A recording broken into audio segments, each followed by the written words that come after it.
నమస్తే, welcome to mirror TV. నేను మీ పవన్. మనం తెలంగాణ రాష్ట్రంలో చూస్తున్నాం. గత కొన్ని రోజులుగా చాలా కాంట్రవర్సీస్ ముందుకు వస్తున్నాయి. ఎందుకంటే ఒకవైపు హైడ్రా అనే విషయం తెరపైకి వచ్చింది. చాలా వరకు పేద ప్రజలు దీని విషయంలో చాలా బాధపడుతున్నారు. ఒకవైపు ఏదైతే హైడ్రా తీసుకొచ్చిల్లో కాంగ్రెస్ ప్రభుత్వం నిరుపేదల్ని రోడ్డు మీద నిలబెట్టిళ్ళు కేవలం ఈ కుందర్ లాభం కోసం అని చెప్పేసి చాలా వరకు విమర్శలు కూడా వస్తున్నాయి.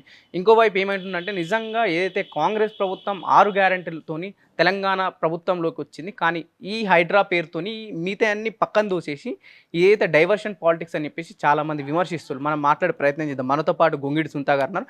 అక్క నమస్తే అక్క. ఎట్లా చూస్తారు ప్రస్తుతం ఉన్న తెలంగాణలో రాజకీయాన్ని? ఫెయిల్యూర్ అని చెప్తాను. రేవంత్ రెడ్డి గారు పిసిసి అధ్యక్షునిగా ఉన్నప్పుడు కాంగ్రెస్ పార్టీని ఎలాగైనా అధికారంలోకి తీసుకురావాలనే ఉద్దేశంతో మరి అనేక ప్రమాణాలు మేనిఫెస్టోలో 6 గ్యారెంటీల పేరు మీద 420 ప్రామిసెస్ చేశారు. మరి ఆ 420లో ఒక్కటి కూడా ఇంప్లిమెంటేషన్లోకి రాదు. చెప్పుకుంటారు వాళ్ళు, ఉచిత బస్సు ఇచ్చాము మహిళలకు అనే మాట తప్ప ఇంకొకటి ఏది కూడా ఇప్పటి వరకు కూడా ఆచరణలోకి రాలేదు. అంటే ఆ ఆచరణకు సాధ్యం కాని హామీలన్నీ ఇచ్చి హామీలు నిలబెట్టుకోలేక ఆ హామీల గురించి ఎక్కడ అడుగుతారో ప్రతిపక్షం అని చెప్పి ఈరోజు వాళ్ళు ప్రజల్ని కానీ ప్రతిపక్షం నాయకులు మాట్లాడుతున్న విషయాలు ప్రజలు గ్రహించకుండా తప్పించుకోవడానికి ఇంకొక కార్యక్రమాలు తీసుకుంటూ డైవర్ట్ చేసే పాలిటిక్స్ ఈరోజు రేవంత్ రెడ్డి గారు చేస్తూ ఉన్నారు. సో కాంగ్రెస్ పార్టీ ఈరోజు ప్రజలకు పాలన అందించడంలో అట్టర్గా ఫ్లాప్ అయిందని చెప్పాలి. ప్రజాపాలన అని చెప్తున్నారు కానీ ప్రజలకు అందుబాటులో ఈ ప్రభుత్వం లేదు. ప్రజలకు అనుగుణంగా పరిపాలన జరగటం లేదు. ముఖ్యంగా పేదవాళ్ళకి, మధ్యతరగతి వాళ్ళకి విపరీతమైనటువంటి ఆవేదన ఈ కాంగ్రెస్ ప్రభుత్వంలో ఎదురవుతా ఉందని చెప్తా ఉన్నాను. ఒకవైపు కాంగ్రెస్ ప్రభుత్వం అయితే ప్రస్తుతం ఉన్న తెలంగాణలో కాంగ్రెస్ ప్రభుత్వం ప్రధానంగా 6 గ్యారెంటీలతోని మాత్రం తెలంగాణలో అధికారంలోకి వచ్చింది. కానీ ప్రస్తుతం 6 గ్యారెంటీల ఎక్కడ కూడా ఒక ఊసు కాదు, ఎవరు కూడా మాట్లాడే పరిస్థితి కూడా కనిపిస్తలేదు. ఎందుకంటే రేవంత్ రెడ్డి గారిని కానీ ప్రస్తుతం తెలంగాణలో ఉన్న మంత్రులను ఎవరిని అడిగినా సరే మేము ప్రజలకు మంచి చేస్తున్నాం, 6 గ్యారెంటీలు అమలవుతున్నాయి అని ముందుకెళ్తుంది తప్ప ఎక్కడైతే విషయాలు ఎక్కడ బయటకు వస్తాయి. ఇంకో విషయం ఏంటంటే హైడ్రా తీసుకొచ్చిలు. ఈ హైడ్రా తెరపైకి వచ్చింది, ఈ 6 గ్యారెంటీలు వెనుకపోయినాయి. దీన్ని ఎలా చూడొచ్చు వీటన్నిటిని? ఇందాక నేను చెప్పినట్టు ఇది మాటల ప్రభుత్వం తప్ప చేతుల ప్రభుత్వం కాదు. నెంబర్ 1, 6 గ్యారెంటీల విషయంలో మాటలు మాత్రమే మాట్లాడుతున్నారు. ఇప్పటికి కూడా ముఖ్యమంత్రి గారి అనుచరులైనటువంటి మంత్రులు కూడా మాటలమే మాట్లాడుతున్నారు తప్ప చేతులలో ఎక్కడ కూడా ఏ పని కూడా కనిపించట్లేదు. రెండో విషయం, హైడ్రా అనేది పెద్ద డ్రామా. అది ఆ డ్రామా ఎందుకు ఇప్పుడు ప్లే చేస్తున్నారు అంటే ఈ 6 గ్యారెంటీల గురించి ఎవరు మాట్లాడకుండా ఉండాలి, వీళ్ళ దృష్టి అంతా ఇంకోవైపు మళ్లించడానికి ఈ హైడ్రా అనేది డ్రామా ఈరోజు తెరపైకి తీసుకొచ్చినారు. ఈ డ్రామా నిజంగా హైడ్రా అనే దానికి చట్టబద్ధత లేదు, రాజ్యాంగబద్ధమైనటువంటి చర్య కాదది. రెండోది ఏంటంటే దానికి ఒక కమిషనర్ గారిని నియమించి ఆ హైడ్రా అనేది ఒక సంస్థను తీసుకొచ్చినారు. ఆ హైడ్రాకి చట్టబద్ధత లేదు, ఒక రూల్స్ లేవు, ఒక రెగ్యులేషన్స్ లేవు, ఒక నార్మ్స్ లేవు. అసలు దానికి ఉన్న పవర్ ఏందో మెన్షన్ చేయలేదు. ఏదో గుడ్డిగా మేము ఇది పెట్టాము అని చెప్పేసి చీఫ్ సెక్రటరీ గారు ఒక ఆర్డర్ జారీ చేసేసి హైడ్రా అనేది ఒక ముచ్చర ముందు తీసుకొచ్చినారు. ఎక్కడ కూడా దానికి శాంటిటీ లేదు. అంటే రాజ్యాంగబద్ధమైనటువంటి నియామకం కాదది. సో అది ఎక్కడ కూడా అది ఈ సంస్థ ఈ యాక్టివిటీ చేస్తుంది, ఈ సంస్థకి ఈ రూల్స్ ఉన్నాయి, ఈ రెగ్యులేషన్స్ ఉన్నాయని వాళ్ళు ఇచ్చిన ఆర్డర్లో కూడా ఎక్కడేం మెన్షన్ చేయలేదు. పైగా ఇంకొక గొప్ప విషయం ఏంటంటే, నేను రాజు ఏం చేస్తే అది అమలు జరగాలి, నేను చెప్పిందే శాసనం అనేటట్టుగా ఈరోజు రేవంత్ రెడ్డి గారి మాటలు, ఆయన చర్యలు కనిపిస్తూ ఉన్నాయి. ఇందాక నేను చెప్పినట్టు ఇది చట్టబద్ధమైనటువంటి సంస్థ కాదు. హైడ్రా అనేది దానికి ఎటువంటి అధికారాలు లేవు. సో ఒకవేళ అధికారాలు ఏమి ఇచ్చారో కనీసం ఎక్కడ కూడా మెన్షన్ చేయలేదు. రెండవది, ఈరోజు హైడ్రా పేరిట ఎవరైతే భూ కబ్జాలు చేసినారో, ముఖ్యంగా చెరువులు, నాలాలు, అట్లాగే కుంటలు, వాటర్ బాడీస్ ఏవైతే కబ్జాకు గురైనాయో వాటిని సంరక్షించడానికి, మరి ప్రకృతి పరంగా వచ్చిన మన అసెట్స్ని కాపాడడానికి మేము సంస్థని చేపట్టాము, దీన్ని నియమించినామని చెప్పినారు. బాగానే ఉంది. మరి నిజంగా కూడా ఈరోజు చెరువులలో, కుంటలలో అక్రమంగా ఎవరైనా నిర్మాణం చేసుకున్నారు అంటే దానికి ఎవరు పర్మిషన్ ఇచ్చారు అనేది నెంబర్ 1 పాయింట్. పర్మిషన్ ఇచ్చింది అధికారులే అంటే అధికారుల మీద చర్యలు తీసుకుంటాం అంటున్నారు. అసలు అధికారుల మీద చర్యలు తీసుకోవడం కాదు, చట్టంలో ఒక పద్ధతి ఉంది. 30 ఏళ్ళకు మించి ఒక నిర్మాణం జరిగిన తర్వాత 30 ఏళ్ళు దాటినట్టయితే దాన్ని ముట్టుకోవడానికి ఎటువంటి అధికారం ప్రభుత్వానికి లేదు. ఇది చట్టంలో ఉన్న విషయం. ప్రభుత్వానికి అధికారం లేదు. రెండోది హైడ్రా అనేది అయితే చెప్తా ఉన్నారో ఈ హైడ్రాకి అధికారం లేదనే మాట చెప్తూ ఇంకోటి ఇది ఎవరి మీద, దీనికి బాస్ ఎవరు? ఒక కమిషనర్ని నియమించినారు కరెక్టే, బట్ ఇది హెచ్ఎండిఏ లేకపోతే జిహెచ్ఎంసి. జిహెచ్ఎంసిలో భాగంగా పనిచేస్తుందా, లేకపోతే జిహెచ్ఎంసికి బాస్గా పనిచేస్తుందా? జిహెచ్ఎంసీలో కమిషనర్ గారు ఉన్నారు, మరి హెచ్ఎండిఏకు ఒక సెక్రటరీ ఉన్నారు. వీళ్ళందరినీ కాదని స్పెషల్గా ఈ వింగ్ని పెట్టాల్సిన అవసరం ఏమొచ్చింది? ఒకవేళ పెడితే కూడా దీనికి అధికారాలు ఏమి ఏంటియో కూడా ఎవరికి అర్థం కాని పరిస్థితి. మూడోది, ఇప్పుడు చెరువులు ఆక్రమణకు గురైనాయి అని చెప్తా ఉన్నారు. చెరువులకు ఆక్రమణకు గురైనప్పుడు ఈ ఏజెంట్, ఈ కమిషనర్ గారు ఎవరైతే ఉన్నారో రంగనాథ్ గారు, వారు చేయాల్సింది ఏంది? చట్ట ప్రకారం అయితే ఏం చేయాలి? ఒకవేళ ఒక అసిస్టెంట్ కమిషనర్ ఒక భవన నిర్మాణానికి పర్మిషన్ ఇచ్చారు, లేఅవుట్ ప్లాన్కి పర్మిషన్ ఇచ్చినారు. ఇచ్చినప్పుడు హైడ్రా చట్ట ప్రకారం చేయాల్సింది ఏంది? రంగనాథ్ గారు చట్ట ప్రకారం చేయాల్సింది ఏంటంటే డిప్టీ కమిషనర్కి కంప్లైంట్ చేయాలి. మీ అసిస్టెంట్ కమిషనర్ గారు మరి ఈ నిర్మాణాలు ఇచ్చినారు, ఇది అక్రమమా సక్రమమా అని అడగాలి. డిప్టీ కమిషనర్ గారు ఎవరైతే నిర్మాణం చేసినారో వాళ్ళకు ఒక నోటీస్ ఇచ్చి వాళ్ళ దగ్గర నిజంగా కూడా ప్లాన్ అప్రూవల్ ఉంది అన్నప్పుడు దాని వైపు హైడ్రా చూడకూడదు. ఒకవేళ డిప్టీ కమిషనర్ గారు వాళ్ళకి నోటీసులు ఇచ్చి పిలిపించి ఇది సక్రమమే, లేకపోతే మా అధికారి ఎక్కడ కూడా లంచాలు తీసుకోకుండా దీనికి పర్మిషన్ ఇచ్చిండంటే సక్రమమైనది, లేదు లంచాలు తీసుకొని చేసిండు అన్నప్పుడు ఇది చట్టబద్ధంగా లేదండి, మీది ప్లాను కరెక్ట్గా లేదు, మా అధికారి తప్పు చేసినా మీ నిర్మాణం కూడా తప్పుగా ఉందని చెప్పి ఒక నోటీస్ ఇస్తే అట్లీస్ట్ వాళ్ళు అక్కడి నుంచి వెకేట్ చేయడానికో లేకపోతే వాళ్ళకు ఎలాంటి అవకాశాలు ఉన్నాయో చూసుకొని వాళ్ళు యాక్ట్ అవుతారు. బట్ ఈరోజు హైడ్రా నోటీసులు ఇవ్వకుండా కూల్చడం ఒక విషయం అయితే, రెండో విషయం ఏంటంటే ఖచ్చితంగా నోటీస్ పీరియడ్ అంటూ ఇవ్వాలి. ఎందుకంటే ఒక తెలిసి తెలియక మధ్యతరగతి వాళ్ళు లేకపోతే ఇంకా పూర్ సెక్షన్స్లో ఉన్న వాళ్ళు, ఎకనామికలీ వీక్ ఉన్న వాళ్ళు ఏం చేస్తారంటే చిన్న చిన్నగా పొదుపు చేసుకొని ఆ పొదుపుతోని ఒక 100 గజాల జాగో 50 గజాల జాగో కొనుక్కుంటారు. కొనుక్కొని దాంట్లో కష్టపడి ఇల్లు కట్టుకుంటారు. ఈరోజు ఈ చెరువు కబ్జాకు గురైంది, ఈ నాలా కబ్జాకు గురైంది అని చెప్పేసి కూలగొట్టేస్తూ ఉన్నారు. బట్ కూలగొట్టేటప్పుడు ఒక మాట, చట్టంలో ఉన్న మాట చెప్తా ఉన్నాను, వాళ్ళు కూలగొట్టే ముందు నోటీసులు ఇవ్వాలనేది ఫస్ట్ విషయం అయితే, రెండో విషయం ఏంటంటే ఆ నిర్మాణాల్లో లోపల ఏమన్నా వాళ్ళ వస్తువులు ఉంటే, అది ఏదైనా కావచ్చు, ఎలాంటి వస్తువులైనా కావచ్చు, పర్సనల్ వస్తువులు ఏ ఉన్నప్పటికీ కూడా అవి కూడా డ్యామేజ్ చేస్తున్నారు. ఆ డ్యామేజ్ చేసే అధికారం హైడ్రాకు లేదు, ప్రభుత్వానికి లేదు. అట్లీస్ట్ ఆ ఇంటి వాళ్ళకి నోటీస్ ఇచ్చి ఉంటే వాళ్ళు వాళ్ళ సామాన్లు తీసి పక్కకు పెట్టుకుంటారు.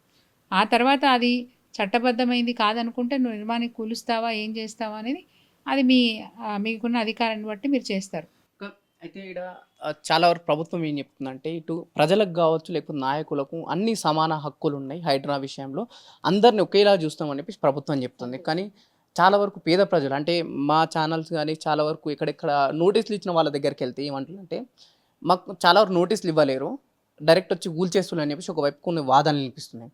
మరోవైపు ప్రభుత్వం ఏం చెప్తుందంటే సీఎం అన్నకే నోటీసులు ఇచ్చినాము, సామాన్య ప్రజలు మీరెంత అని ఒక మొండి వైఖరిని అయితే తీసుకొస్తుంది. దీన్ని ఎలా చూడొచ్చు ఈ రెండింటి వ్యత్యాసం?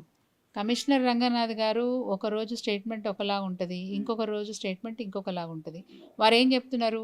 కొత్త నిర్మాణాలని మాత్రమే కూల్చేస్తామని ఒకరోజు స్టేట్మెంట్ ఇచ్చారు. ఫస్ట్ డే స్టేట్మెంట్ ఇచ్చినారు, మా మా మా డ్యూటీ ఏంటంటే, మాకు ఇచ్చిన అధికారం ఏంటంటే మేము ప్రకృతి సహజంగా ఏర్పడిన చెరువులు కుంటలు ఏవైతే మా రికార్డ్స్లో ఉన్నాయో వాటిని సంరక్షించే బాధ్యత మేము తీసుకుంటున్నాము. అక్రమంగా ఎఫ్టీఎల్లో బఫర్ జోన్లో ఎవరైతే నిర్మాణం చేసినో వాటి 100% కూల్ చేస్తామని ఫస్ట్ డే స్టేట్మెంట్. అదేవిధంగా ఎన్ కన్వెన్షన్ని కూల్ చేసినారు. కూల్ చేసిన తర్వాత నోటీసులు ఇవ్వలేదనే మాట వచ్చినప్పుడు మేము నోటీసులు ఇస్తాము అని చెప్పారు. రెండో విషయం ఏంటంటే నోటీసులు ఇచ్చి కూలుస్తామని చెప్పారు. నోటీస్ పీరియడ్ ఉండాలి కదండి. ఈరోజు నోటీస్ ఇస్తాను రేపు కూల్ చేస్తాను అనేది విషయం కాదు. ఖచ్చితంగా నోటీస్ పీరియడ్ కూడా దాంట్లో మెన్షన్ చేయాలి. ఆ లోపల వాళ్ళు సరే మాది ఎక్కడ కూడా మాకు ప్లాన్ అప్రూవల్ ఉంది, లేఅవుట్ అప్రూవల్ ఉందని వాళ్ళు మళ్ళీ నివేదించుకోవడానికి అవకాశం ఉంటుంది. అట్లాంటి అవకాశాలు ఏమి ఇవ్వకుండా కూల్చడం. ఆ తర్వాత మూడో రోజు వారి స్టేట్మెంట్ ఏముంది? ఒకవేళ అక్కడ నివాసం ఉంటున్నారు, అక్కడే ఉంటున్నారు అన్నప్పుడు మేము కూల్చము. ఆ ఇంట్లో నివాసం ఉంటున్నారు అన్నప్పుడు మేము కూల్చము. నివాసం ఉండట్లేదు, అది ఐడిల్గా ఉంది, అది రిసార్ట్ అయితే, అది ఇంకోటి అయితే, కమర్షియల్ భవనం అయితే మేము కూల్చేస్తామని చెప్తున్నారు. అసలు ఇది కూల్చండి, ఇది కూల్చకూడదని ఎక్కడుంది? ఇంట్లో ఉంటున్నారు, మనుషులు ఉంటున్నారంటే కూల్చను అని చెప్తున్నారు. అదే అడుగుతున్నాము, అధికారము ఆ అధికారికే, కమిషనర్ గారికే వాళ్ళకి ఏది కూల్చాలో ఏది కూల్చొద్దో వాళ్ళే కన్ఫ్యూజన్ స్టేజ్లో ఉన్నారు. ఒకరోజేమో నోటీసులు ఇవ్వకుండా కూల్చేస్తాను, వీళ్ళు అక్రమంగా నిర్మాణం చేసుకున్నామంటారు. రెండో రోజు నోటీసులు ఇస్తామంటారు. మూడో రోజు నివాసం ఉంటున్న వాళ్ళని మేము కూల్చము, అలాంటి నిర్మాణాలు మేము కూల్చమని చెప్తున్నారు. ఫస్ట్ ఏం చెప్పారు, సామాన్యుడికైనా బ్యూరోక్రాట్స్కైనా ఎవరికైనా సమాన న్యాయమే ఉంటుంది, ఈ చట్టం సమానంగా అమల్లోకి వస్తుందని చెప్తున్నారు. మరి చెప్పినప్పుడు ఈరోజు నిన్న కూడా చూసినాము, నిన్న అదేం చెరువు అండి, సున్నం చెరువు. సున్నం చెరువులో చాలా నిర్మాణాలు తీసేసినారు. వాళ్ళంతా కూడా పేదవాళ్లే కదా. అసలు మీరు కూరుస్తుంటే రేకులే ఉన్నాయి, వాళ్ళ గోడలు ఏమున్నాయి, ఎట్లా ఉన్నాయి వాళ్ళ గోడలు? చాట గిన్నెలు అన్నీ తీసుకొచ్చి రోడ్డు మీద పడేసినారు. వర్షం పడుతూ ఉంది, ఆ వర్షం ఏది మన కవర్స్ కప్పుకొని వర్షంలో కూర్చొని ఉన్నారు. చిన్న పిల్లలు ఉన్నారు, పుస్తకాలు కూడా ఆగం చేసినారు. పిల్లలు చదువుకోవద్దా అండి ఇంత అక్రమంగా? అంటే వాస్తవంగా చెప్పాలంటే హైడ్రానే చట్ట వ్యతిరేకమైనటువంటి సంస్థ. ఇప్పుడు నా బిల్డింగ్ నేను చట్టపరంగా కట్టుకున్నానా, అనుమతులు ఉన్నాయా లేదా, నాకు చట్టపరమైనటువంటి అనుమతులు ఉన్నాయా లేదా, నాది ఇల్లీగల్ కన్స్ట్రక్షన్. బట్ ఈ సంస్థనే ఇల్లీగల్, ఈ హైడ్రానే ఇల్లీగల్. 100% ఇల్లీగల్. దీనికి ఎలాంటి శాంటిటీ లేదు, ఎట్లాంటి అధికారం లేదు, అధికారం ఉన్నట్టుగా ఎక్కడ చూపించట్లేదు. రెండోది రాజ్యాంగబద్ధమైనటువంటి సంస్థ కాదు ఇది, హైడ్రానే ఇల్లీగల్. అంటే ఒక ముఖ్యమంత్రి ఇల్లీగల్ యాక్టివిటీస్ చేయడం కోసము ఈ పేరు చెప్పుకొని, హైడ్రా పేరు చెప్పుకొని ఈరోజు దానికి ఒక కమిషనర్ గారిని పెట్టి ఆ కమిషనర్ ద్వారా ఇల్లీగల్ యాక్టివిటీస్ చేస్తున్న దాంట్లో ఎటువంటి అనుమానం లేదు. అంటే వాళ్ళు చెప్తున్నారు కదా మేడం, అంటే ఏమంటుందంటే ఎక్కడైతే కుంటాలు నాలలు చెరువులు కబ్జా అయినాయో వాటి వల్ల మురిగినీరు హైదరాబాద్ వాసులు తాగాలని అని చెప్పేసి సీఎం రేవంత్ రెడ్డి గారు బహిరంగ స్టేట్మెంట్ ఇచ్చిళ్ళు. సో మురిగినీరు ఉండద్దు, హైదరాబాద్ వాసులకు మంచి తాగునీటి సరఫరా కలిగించాలని చెప్పేసి ఈ హైడ్రా తీసుకొచ్చినాం, ఎక్కడెక్కడ డిమాలిష్ చేస్తున్నాం, అక్రమ కట్టడాలని చెప్తుంది కదా. మరి ఆలోచన మంచిదే, అంటే చెప్పడం బాగానే ఉంది. మురుగునీరు ఉండకూడదు, చెరువులు కాపాడాలి, వర్షాలు వచ్చినప్పుడు ఇళ్లలోకి నీళ్ళు వస్తున్నాయి, వర్షాలు వచ్చినప్పుడు డైరెక్ట్గా అవి చెరువుల్లోకి వెళ్ళాలి, కుంటలలోకి వెళ్ళాలి. ఆలోచన మంచిదే, మాట చెప్పడం బాగానే ఉంది. కానీ చేతలలో కూడా చట్టబద్ధమైనటువంటి చేతలే చేయాలి. అంటే ఒక చెరువు ఆక్రమణకు గురైంది అన్నప్పుడు ఆ చెరువుని ఎట్లా కాపాడాలి, ఆ చెరువుని ఎట్లా రీజనరేట్ చేయాలి, దాన్ని ఎట్లా పునరుద్ధరించాలనే ఆలోచన ఉన్నప్పుడు, పునర్నిర్మాణం చేయాలనుకున్నప్పుడు చట్టపరమైనటువంటి చర్యలు ఏం తీసుకుని ఆ చెరువును కాపాడాలనే ఆలోచన చేయాలి. ఇప్పుడు ఆల్రెడీ జిహెచ్ఎంసీకి ఒక కమిషనర్ ఉన్నారు, అనేక మంది అధికారులు ఉన్నారు, ఇరిగేషన్ డిపార్ట్మెంట్ సంబంధించిన వాళ్ళు ఉంటారు, రెవెన్యూ డిపార్ట్మెంట్ సంబంధించిన వాళ్ళు ఉంటారు. ఇంతమంది అధికారులు ఉండగా ఒక ప్రత్యేకంగా ఒక హైడ్రా సంస్థను పెట్టి దానికి ఒక కమిషనర్ పెట్టి వాళ్ళ ద్వారా యాక్టివిటీ ఎందుకు చేస్తున్నారు? అంటే జిహెచ్ఎంసీలో ఉన్న అధికారులు కాదా? వాళ్ళకి జీతాలు ఇవ్వట్లేదా? వాళ్ళ పని వాళ్ళు చేయట్లేదా? పోనీ వాళ్ళ పని వాళ్ళు చేయట్లేదంటే వాళ్ళకు ఏమేమో ఇస్తారో ఇవ్వండి, వాళ్ళతో పని చేయించండి, ఉన్న అధికారులతో పని చేయించండి, లీగల్గా నోటీసులు ఇవ్వండి, నోటీసులు ఇచ్చి పని చేయించండి. నిజంగా కూడా ఒక గొప్ప నిర్ణయం, ఏది చెరువులను కాపాడాలి, కుంటలను కాపాడాలి, దానివల్ల రేపు భవిష్యత్తులో వర్షాలు వచ్చినా వరదలు వచ్చినా చెరువులలోకి నీళ్ళు వస్తాయి, ఇళ్లలోకి నీళ్ళు పోవు. ఒక మంచి ఆలోచన చేస్తున్నారు. మురుగునీరు ఇళ్లలోకి పోవద్దు, మురుగునీరు తాగకూడదు, మంచి మంచి మాట చెప్పారు. బట్ మాట చెప్పినప్పుడు దాని ఇంప్లిమెంటేషన్లో చట్టబద్ధమైనటువంటి ఇంప్లిమెంటేషన్ ఉండాలి. ఈరోజు ముఖ్యమంత్రి అయినా, చీఫ్ సెక్రటరీ గారైనా, కమిషనర్ గారైనా ఎవరైనా చట్టానికి లోబడే పనిచేయాలి. మీరు చట్టానికి వ్యతిరేకమైనటువంటి పని చేస్తూ ఉన్నారు. రేపు కామన్ సిటిజన్ ఎవరైనా, సివిల్ సిటిజన్ ఎవరైనా కానీ కోర్టుకు వెళ్తే మాత్రం 100% వీళ్ళు ముగ్గురు కూడా పనిషబులే. సరే మేడం, ఇక్కడ రెండు చూడొచ్చు మనం, ఎందుకంటే ఏది అప్పర్ క్లాస్ వాళ్ళకి ఏందో నోటీసులు ఇస్తున్నాం, ఒక 7 days టైమో ఎంతో కొంత టైం ఇస్తున్నారు. అయితే మిడిల్ క్లాస్ వాళ్ళకి కావచ్చు, లోవర్ మిడిల్ క్లాస్ వాళ్ళకు పొద్దున 6 గంటలకు వచ్చి ఎక్కడెక్కడ కొలాబ్ చేస్తున్నారు, లోపల సామాన్ లోపట్లనే ఉంటున్నాయి. సో ఈ రెండింటి అంటే పేదవాళ్ళకు ఒక థియరీ అప్లై చేస్తుండ్రు రేవంత్ రెడ్డి గారు, లేకపోతే ఉన్న వాళ్ళకు ఒక థియరీ అప్లై చేస్తున్నారు అనుకోవచ్చా? 100% అదే కదా. ఇప్పుడు లేని వాళ్ళు ప్రశ్నించే గొంతు కాదు, ఉన్నోడైతే ఏదైనా బెదిరిస్తాడు, భయపడతాడు అనేది ఒకటి ఉంటుంది. ఇప్పుడు ఉన్న వాళ్ళైతే ముందుగా నోటీసులు ఇస్తే పోయి బెంచ్ కింద ఏదో పని చేసిపోతారు. ఆ బెంచ్ కింద పని చేసిపోతే లాభం ఎవరికి? బెంచ్ కింద నడుస్తున్నాయంటే పనులు. మరి ఇప్పుడు ఎందుకు? ఇప్పుడు మీరు అడిగిన క్వశ్చన్లోనే ఆన్సర్ చెప్తాను. పెద్ద మనుషులకేమో నోటీసులు ఇస్తున్నారు, 7 days నోటీసో ఎంతో నోటీస్ ఇస్తున్నారు. అదే పేదవాళ్ళకి, గుడిసెలు వేసుకున్న వాళ్ళకి, చిన్న చిన్న గదులు కట్టుకున్న వాళ్ళకి ఈరోజు నోటీసులు ఇవ్వకుండా ఉదయం 5 గంటలకు 6 గంటలకు వెళ్ళి యాక్టివిటీ స్టార్ట్ చేస్తున్నారు, వెంటనే కూలగొట్టేస్తూ ఉన్నారు. మరి పేదవాడు చేసిన పాపం ఏంటి, ఉన్నవాడు చేసిన పుణ్యం ఏంటి? ఒకవేళ ఉన్నవాడికి నువ్వు టైం ఇస్తున్నావు అంటే ఈ లోపల వాళ్ళు వెళ్ళి నీ దగ్గరకు వచ్చి నిన్ను బతిలాడుకొని నీకేదో మంచి చెడు చెప్పైపోతే అప్పుడు వాళ్ళని మాఫ్ చేస్తావా, ఏం చేస్తావు? అంతెందుకు, నిన్న మొన్న వాళ్ళే చెప్పారు కదా, మరి ఓవైసీ కాలేజ్ ఉంది, ఆ కాలేజ్ ఉంది, ఈ కాలేజ్ ఉందని చెప్తా ఉన్నారు. మరి చెప్తున్నారు కానీ ఎందుకు యాక్షన్లోకి దిగట్లేదు? ఏం జరుగుతుంది?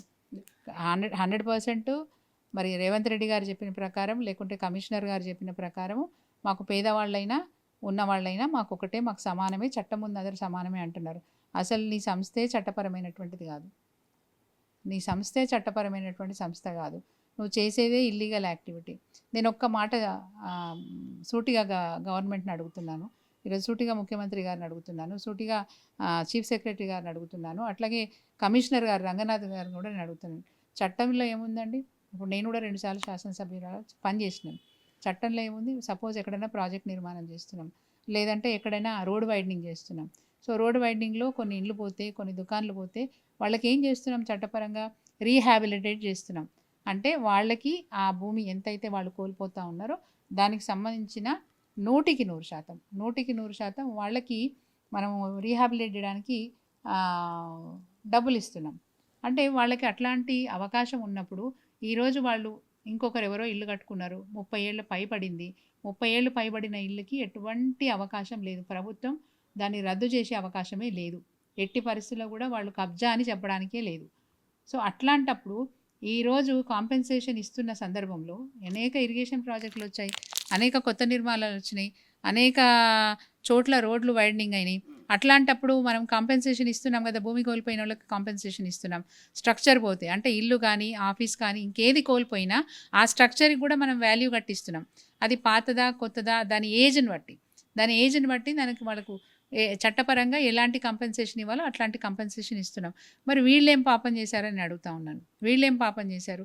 ఒకవేళ వాళ్ళు అక్రమ నిర్మాణం అయితే, వాళ్ళ దగ్గర పట్టాలు లేకపోతే, వాళ్ళ దగ్గర ఎట్లాంటి అనుమతులు లేకపోతే చట్టపరమైన చర్యలు నువ్వు తీసుకోవచ్చు, ఎవరైనా తీసుకోవచ్చు, ఆ జిహెచ్ఎంసీ తీసుకోవచ్చు. హైడ్రా వచ్చి చేయాల్సిన పనేమీ లేదు. అసలు హైడ్రా నియామకమే ఇది సీఎం గారి ఏజెంట్. అయితే ఇక్కడ 2 ప్రాబ్లమ్స్ ఉన్నాయి మేడం. ఏదైతే పేద ప్రజలు సొంతంగా ఇల్లు కట్టుకున్న వాళ్ళకైతే పట్టాలున్నాయి.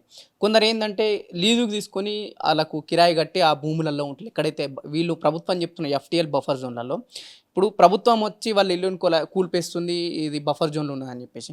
అసలు పేద ప్రజలు ఎవరి దగ్గరికి, అంటే ఆ ల్యాండ్ ఓనర్ దగ్గరికెళ్ళాలనా నష్టపరిహారం కోసం, లేకుంటే ప్రభుత్వం దగ్గరికెళ్ళాలనా? టెనెంటే కదండి. కిరాయికున్నోళ్ళే, వాళ్ళు ఎవరి దగ్గరికి వెళ్ళే పరిస్థితి ఉండదు. బట్ ఏంటంటే ల్యాండ్ ఓనరే లయబుల్ ఉంటారు ఎక్కడైనా సరే. స్పందిస్తలేడు కదా అసలు. స్పందించకపోతే వాళ్ళ మీద యాక్షన్ తీసుకోండి. అంతేగాని పేద ప్రజల్ని అక్రమంగా అంటే వాళ్ళని ఇబ్బంది పెట్టే ప్రయత్నం చేయదు. నోటీసులు ఇస్తే వాళ్ళే ఖాళీ చేసి వెళ్ళిపోతారు. డెఫినెట్గా ఇంటి ఓనర్ వచ్చాడు, నాకు ఇల్లు కిరాయికి ఇచ్చాడు, నేను ఇది మార్చేస్తున్నాను, కూలగొట్టేస్తున్నాను, నేను వేరే కట్టుకుంటున్నానంటే నేనైతే ఖాళీ చేయాల్సిందే కదా. ఓనర్ చెప్పినా, లేకపోతే ఇక్కడున్న జిహెచ్ఎంసీ అధికారులు వచ్చేసి మీ ఇల్లు వెకేట్ చేయాల్సిందేనండి, ఇది ఇల్లీగల్ కన్స్ట్రక్షన్ అంటే నేను టెనెంట్ కాబట్టి ఖాళీ చేసి వెళ్ళిపోతా, అంతే కదా.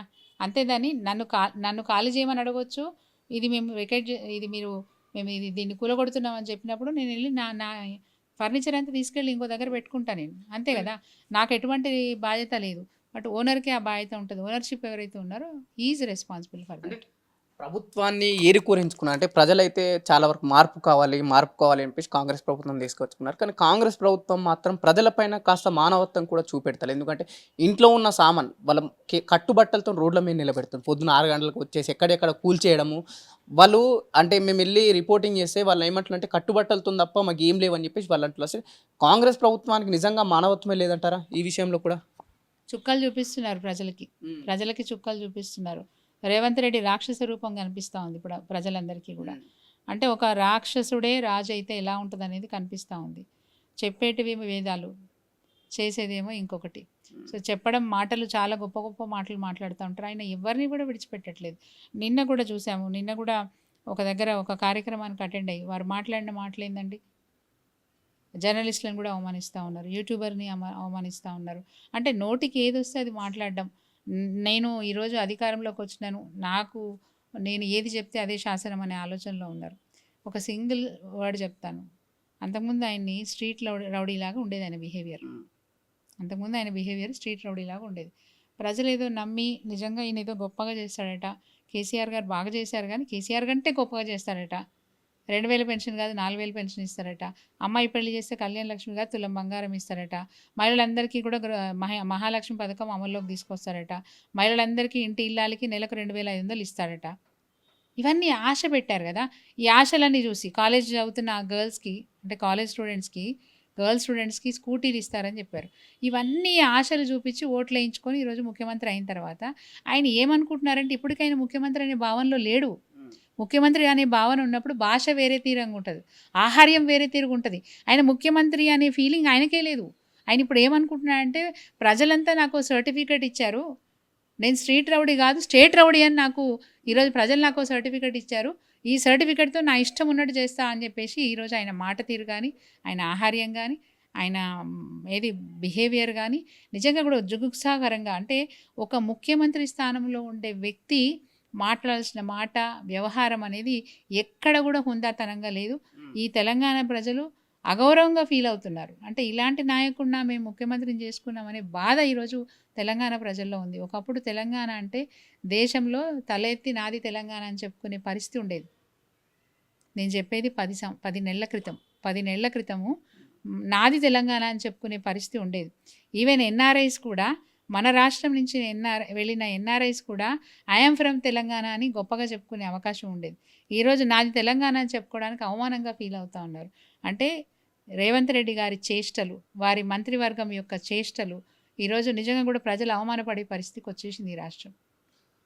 మేడం, ఏదైతే ఇప్పుడు హైడ్రా కాస్త పక్కన పెడితే ఈ హైడ్రా మత్తులో పడిపోయి అటు మీడియా కావచ్చు, లేకపోతే చాలా వరకు ప్రజలు కావచ్చు, వాళ్ళు ఇచ్చిన హామీలు లేకపోతే 6 గ్యారెంటీలు, ప్రధానంగా కాంగ్రెస్ ఇచ్చిన 6 గ్యారెంటీలు వచ్చి అన్ని పక్కకునే అనుకోవచ్చా? వాళ్ళు తప్పించుకోవడానికి చేస్తున్న చర్య ఇది. హైడ్రా అనే డ్రామా. వాళ్ళు ఈ 6 గ్యారెంటీల గురించి ఎవరు ఇప్పుడు మాట్లాడొద్దు అని అనుకున్నప్పుడు వాళ్ళ దృష్టి మళ్లించడానికి చేస్తున్న ప్రయత్నం తప్ప ఇంకోటి కాదు.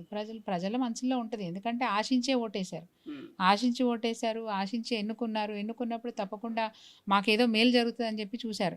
ఎంతకాలం చూస్తారు? ఇంకా కొంతకాలం చూస్తారు. ప్రతిపక్షం మేము యాక్టివ్ అయ్యామనుకోండి, ఒక్కసారి మేము యాక్టివ్ అయినామంటే ప్రజలంతా మా వెంట నడుస్తారు, డెఫినెట్గా బుద్ధి చెప్తారు. ఒకప్పుడు తెలంగాణ రాష్ట్రం కోసము ఉద్యమం చేస్తున్న సమయంలో మిగతా పార్టీ వాళ్ళు జై తెలంగాణ అని కూడా ఇష్టపడలేదు. జై తెలంగాణ అనని పార్టీలో ఉన్న ప్రజాప్రతినిధులను ఊర్లలోకి వస్తే తరిమి కొట్టిరు, కంచెలేసిరు, ముళ్ళ కంపలేసిరు, మా ఊర్లోకి రావద్దు నువ్వు అని. జై తెలంగాణ అంటేనే మా ఊర్లోకి రా, లేకపోతే మా ఊర్లోకి రావద్దు అన్నారు. ఇచ్చిన మాట నిలబెట్టుకో అని చెప్పి నిలదీసిరు ప్రజాప్రతినిధి. రేపు అదే జరగబోతుంది ఈ తెలంగాణలో, మళ్ళీ అదే జరగబోతుంది. ఆ రోజు మాకు హామీలు ఇచ్చి ఓట్లు వేయించుకున్నారు, ఆ రోజు మాకు హామీలు ఇచ్చినారు, ఆ హామీలు నెరవేరిస్తేనే నా ఊర్లోకి రా అనే పరిస్థితి తప్పకుండా తెలంగాణ రాష్ట్రంలో ఉత్పన్నమవుతుంది. ప్రజలు చైతన్యవంతులు, తెలంగాణ ప్రజలు చైతన్యవంతులు. తప్పకుండా ఈ తెలంగాణ ప్రజలు మళ్ళొక ఉద్యమానికి మళ్ళీ ఊతమిస్తారు తప్పకుండా. మరి ఈరోజు అధికారంలో ఉన్న అధికార పార్టీలో ఉన్న కాంగ్రెస్ పార్టీలో ఉన్న ప్రజాప్రతినిధులు నిలదీస్తారు, ఎక్కడికక్కడ కూడా నిలదీస్తారు.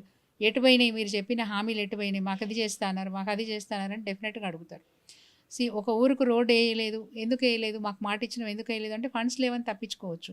కానీ నాకు ఇది ఇస్తా అన్నావు, నాకు పెన్షన్ ఇస్తా అన్నావు, మా ఆయనకు వస్తుంటే నీకు కూడా వస్తుంది అని చెప్పినావు, మా ఆయనకు 4,000 ఇస్తాను, నాకు 4,000 ఇస్తాను, 8,000 ఇస్తా అన్నావు అని అవ్వ అడగదా? డెఫినెట్గా అవ్వ అడుగుతుంది కదా, నిలదీస్తారు. రేపు భవిష్యత్తులో కాంగ్రెస్ పార్టీలో ఉన్న ప్రజాప్రతినిధులు గ్రామాలలో తిరిగే పరిస్థితి ఉండదు. మేడం, ఒకవైపు 6 గ్యారెంటీలు అయితే డైవర్షన్ పాలిటిక్స్ అని హైడ్రా తీసుకొచ్చిన మీలాంటి వాళ్ళు చాలామంది అంటారు. అంటే ఇంకొందరు ఏమంటారంటే ప్రస్తుతం ఉన్న ప్రభుత్వ ఆఫీసులు ఏదైతే హైదరాబాద్లో అవి కూడా బఫర్ జోన్లో ఉన్నాయని చెప్పి చాలామంది విమర్శిస్తూ, నిజంగా ఈ ప్రభుత్వ ఆఫీసులను టచ్ చేస్తారంటారా ఇప్పుడున్న కమిషనర్ గారు? నాకు పేద గొప్ప భేదాభావం ఏమి ఉండదు మాకు అని చెప్పారు కదా రంగనాథ్ గారు. అది సీఎం గారు ఇల్లైనా గులగొట్టాల్సింది, అంతే కదా. ఎవరైనా సరే as a citizen of Telangana లేకపోతే as a citizen of Hyderabad, ఎవరైనా హైదరాబాద్లో జిహెచ్ఎంసీ పరిధిలో ఎవరు అక్రమ నిర్మాణం చేసుకున్నా అందరికీ ఒకటే పద్ధతి ఉండాలి. అది రేవంత్ రెడ్డి గారు కానీ, లేకపోతే ఈరోజు ఉన్న చీఫ్ సెక్రటరీ గారు కానీ, ఎవరైనా సరే, మంత్రులు కావచ్చు, నేను కావచ్చు, మీరు కావచ్చు, ఎవరమైనా అక్రమ నిర్మాణం చేసుకున్నాము, వితౌట్ పర్మిషన్ చేసుకున్నాము అన్నప్పుడు అది కూడా ప్రత్యేకంగా వాళ్ళు చెప్పేది ఏంటి, చెరువులో కానీ, నాలాలో కానీ, కుంటలలో కానీ, అంటే వాటర్ బాడీస్లో ఎక్కడ ఎవరు కబ్జా చేసినా దాన్ని 100% కూల్ చేస్తాము, ఆ వాటర్ బాడీని మేము కాపాడుతాము, రీజనరేట్ చేస్తాం, పునర్నిర్మాణం చేస్తామని చెప్తున్నారు. పునర్నిర్మాణం చేస్తామనే విషయాన్ని మేము స్వాగతిస్తున్నాం, నిర్ణయం మంచిదే, కానీ చేసే పద్ధతి సరిగా లేదు. మరి ఎందుకు టచ్ చేస్తలేదు? ఇంకోవైపు ఓవైసీ ఉమెన్స్ కాలేజ్ కావచ్చు, లేదంటే ఎన్టీఆర్ జూనియర్ కాలేజ్ కావచ్చు, మరోవైపు Ponguleti farm house, Vivek Venkataswamy farm house, పట్నం మహేందర్ రెడ్డి ఫామ్ హౌస్, ఇవన్నీ కూడా బఫర్ జోన్‌లోనే ఉన్నాయి. చాలా వరకు బఫర్ జోన్‌లో కాదైతే ఓవైసీకు ఎఫ్టీఎల్‌లో ఉంది, ఇంకా ఫుల్ ట్యాంక్ లెవెల్‌లో ఉంది. కానీ వీటికి అసలు హైడ్రా అనే అటువైపు చూస్తలేదు, అట్లీస్ట్ టచ్ కూడా చేయట్లేదు కదా!